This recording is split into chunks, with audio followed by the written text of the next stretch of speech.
শুভ সকাল বন্ধুরা। দেখো সকাল সকাল মাছ নিয়ে হাজির। মাংস ডিম বেশি ভালো লাগে না, মাছ খেতে খুব ভালো লাগে।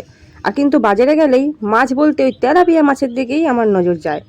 এই যে একদম মাছ কেটে কুটে নিয়ে বাড়ি যাব। যদি গোটা গোটা নিয়ে যাই তাহলে মাছের দাম কম নেয়, ওই যে বাড়িতে গিয়ে কষ্ট করে কাটতে হয়, আজ আর ভালো লাগছে না। আজকে এখান থেকে মাছ কাটিয়ে নিয়ে যাব। আর দেখো কি চরম গরম পড়েছে, এখন থেকেই রাস্তা একদম ফাঁকা ফাঁকা। এরপরে না জানি আরও কত গরম পড়বে। বাড়ি যাই, দেখি আমার জন্য কি কি সকালের জলখাবার আছে। সকালের জলখাবার বলবো কি খেয়েছি, মুড়ি জল খেয়েছি সকালবেলা। তারপরে এই যে বড়মশাই নিয়ে এসেছে গাজরের হালুয়া, দারুণ টেস্ট, দারুণ। তার আগে আমি একটু মুখে দিয়ে দেখি কেমন হয়েছে। শ্রেয়া একদম গাজর খেতে ভালোবাসে না, আর আমাকে যদি শুধু কাঁচা গাজর দিয়ে দেয় তাও আমি কাঁচা চিবিয়ে চিবিয়ে খেয়ে নেব। গাজর আমার এত ভালো লাগে। আর এটা তো অসাধারণ হয়েছে। কি কাজু বাদাম দিয়েছে, কি সব কেশর টেশর দিয়েছে, আমি অত সব নামটাম জানি না, কিন্তু খেতে জাস্ট দারুণ হয়েছে। আসলে আমি সর্বভুক প্রাণী, যা দেবে তাই খেতে ভালোবাসি। যদি পুরোটা নাও খাই, টেস্ট করতে ভালোবাসি নতুন নতুন খাবার। আর এই গাজর খাওয়ার জন্য তো বড়মশাইয়ের কাছ থেকে নতুন একটা নাম পেয়েছি, কি বলো তো, খরগোশ। কাঁচা খাজুর খাই বলে। আর এই যে মাছটা ভাজতে দিয়ে দিয়েছি, চার পিস করে ভাজবো। এই যে 2 পিস মাথা আছে, আর এদিকে 4 পিস হয়ে যাবে আমাদের দুজনের পক্ষে, 3জনের পক্ষে যথেষ্ট। শ্রেয়ান মাছ খেতে একদম পছন্দ করে না, ছেলেটাকে জোর জবরদস্তি মাছ খাওয়াতে হয়। আর এই যে বরকে বাইরে কাজে লাগিয়ে দিয়েছি, যে আজকে ছুটির দিনে সব কিছু পরিষ্কার করো। এটা দোকানে পাতা হয়, চ্যাটচ্যাটে হয়ে গেছে একদম, বসে বসে পরিষ্কার করছে। আর আমি এদিকে রান্নাটা সারছি। আমার ওই আর কি রান্না বান্না, মাছ রান্না করবো, ফুলকপি ছাড়া কি চলে? বড়মশাই ফুলকপি খেতে অত পছন্দ করে না, কিন্তু আমার প্রত্যেক দিন যদি ফুলকপি দাও তাও ভালো লাগে। এই যে এখন ফুলকপি শেষ সময় চলছে, এখন ফুলকপির দাম বেশি, ওই জন্য ফুলকপির টেস্টও বেশি। তাই খুঁজে খুঁজে ভালো ফুলকপি নিয়ে এসেছি। ফুলকপি দিয়ে মাছের ঝোল করব। আর শাক পাতা তো আমি কিচ্ছু বাদ দিই না, তাই ফুলকপির ডাঁটা সঙ্গে শাকটাকেও রেখে দিয়েছি, পাতাটাকে। তাই দেখো ফুলকপির পাতা বা শাক যাই বলতে পারো, ডাঁটা দিয়ে আলু দিয়ে বেগুন দিয়ে একদম চচ্চড়ি মতন করব। বেগুনে আমার প্রচণ্ড অ্যালার্জি, ওষুধ খাবো আবার বেগুন খাবো, ওষুধ খাবো আবার বেগুন খাবো। আর এই যে ফুলকপিগুলো কেটে রেখে দিয়েছি, একবারে মাছের ঝোলটা টপ করে নেব। আর সবথেকে বেশি কী খাবো জানো, এই যে এই চচ্চড়িটা।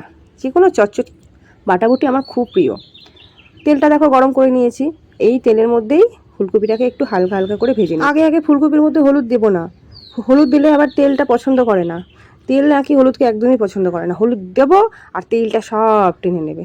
থাক, পরেই হলুদ দিয়ে তারপরে ভাজবো। এদিকে দেখো চচ্চড়িটা হয়ে গেছে, এরকমই থাকবে, একটু ঝোল ঝোল হয়েছে না, ওই ঠান্ডা হলে টেনে যাবে, ব্যাস। ঝোল ঝোল না হলে ভাতের সঙ্গে মাখাবো কী করে? আমি তো ডাল করব না, মাছের হালকা ঝোল করব। আমার বড় মশাইয়ের জন্য মাছের ঝোল করতে হয়, পাতলা ঝোল না হলে ওনার পছন্দ লাগে না।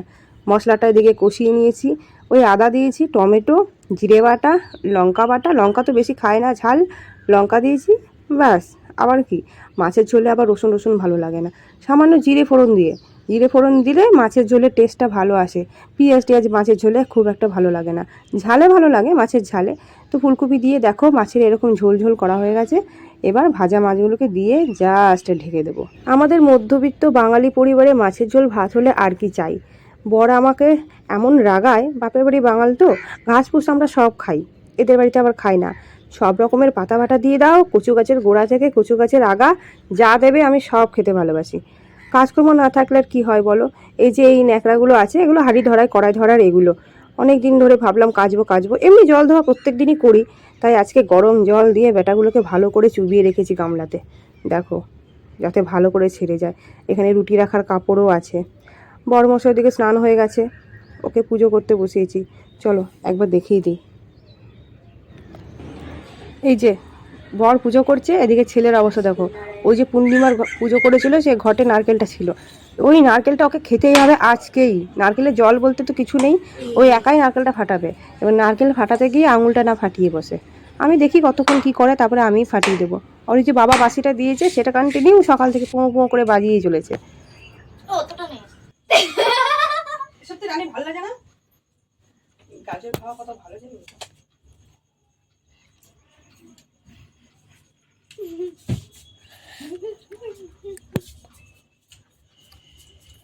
সারাদিন তো খেলি না সকাল থেকে। একটা দাও, দাঁড়াও, নড়াস না তো, দাঁড়া খেলে দাও, খেয়ে দেয় একটু। সকাল থেকে যে খাওয়াতে চাইলাম এতবার, তখন খেলি না, আর এখন খুব ভালো লাগছে ওরা খাচ্ছে বলে। কেমন আছে এটা? হেভি হয়েছে। তুই বসে যা। আমি দেখ চুলটা কেমন করে বেঁধেছি সাপের ফোনা। যা গরম লাগছে এখন থেকেই। এখনই ভালো লেগেছে। চ এটুকু থাকলে রুটি। দেখো ঘরে মাছের ঝোল ভাত আছে, তাও ছেলে রুটি আলু ভাজাই খাবে, তাই ওর জন্য কষ্ট করে আবার আমাকে আলু ভাজতে হলো। ঠিক আছে, ছেলের জন্য আর কি কষ্ট, তাই না? রুটি আমাদের ডেলি করতে হয়, রাতের বেলা তো রুটি খাই আমরা, আলু ভাজাটা শুধু এক্সট্রা করতে হয়েছে।